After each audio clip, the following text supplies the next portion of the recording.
The question I have for you is that we know from the evidence that partnering with the private sector can be particularly challenging, especially in hard-to-reach communities. You know, we have this idea of leaving no one behind, so we have to focus on hard-to-reach communities. So in your experience, what are the key impediments for private sector engagement in these contexts? So Beverly, if you could start off, and then we'll move to Eric. Okay. Thank you, Saber, for that question. Actually, that's a question that's very sensitive and actually challenging, as you said, coming from the indigenous peoples group, wherein the issue of resources is often a point of contradiction with private sector. I think in terms of challenges, I would probably say one, the mere fact of alignment of interests is in itself a challenge, because you will have later on to judge from whose perspective are we doing development cooperation.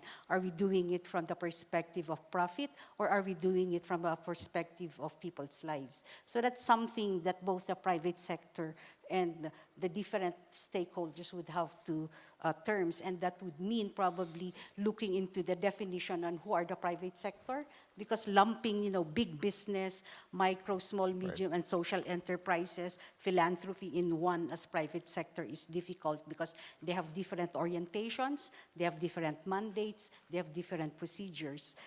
Two, I would agree with what you mentioned, that there's also a need to look into government regulatory and oversight mechanisms. And that is something that's also weak, especially in the global south. No?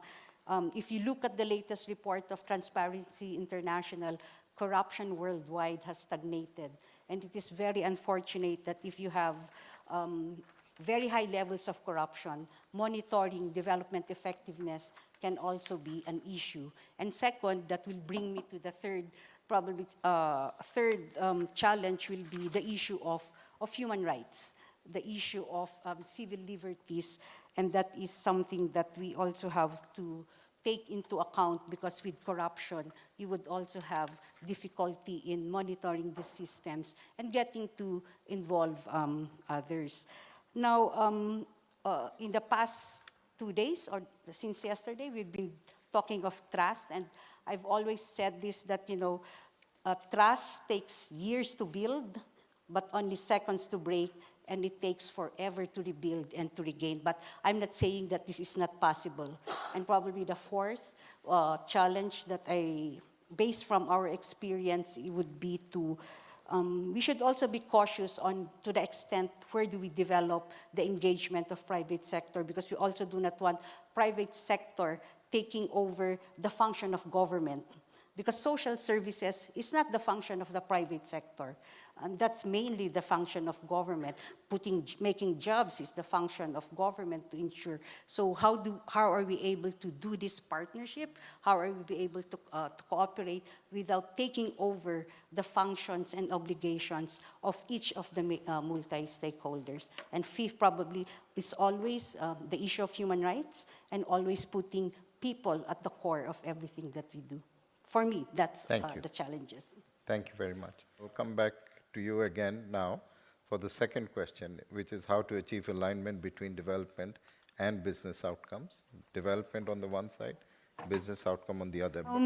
I think there's quite an interesting result in the polls in terms of knowledge, that I think there's really a need to popularize what do you mean by private sector, and the role and contributions that they can give to development cooperation. So in terms of lessons, in that case, we really need to do more outreach, do more networking or alliance with the private sector, while at the same time, while we do that approach, we try to see where we can commonly act together. So probably coming out with a common framework along the lines of people-centered development, and how do we look into upholding people's rights in the context of development. It's not easy, I think. I know it's not easy, because most of the time we try to negotiate, but I think if we bring people to the table together, we'll be able to look into that. Three, since it's something new that we're trying to bring people in the table together, the different stakeholders will be to establish platforms wherein we are able to do this, something like this. So probably we have to enhance or improve our development cooperation that we are doing and making it inclusive. And last point, I think always we've been talking like bringing people into the boardroom, bringing people from the communities, the labor, indigenous peoples to the decision making.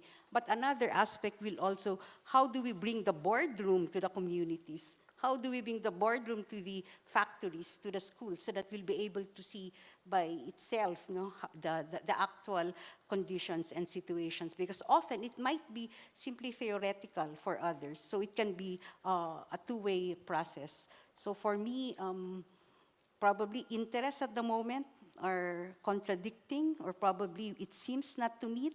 But if we enhance more dialogue, more negotiations, we can come out with common points where we can work together. And that can be a starting point. Thank you, Beverly.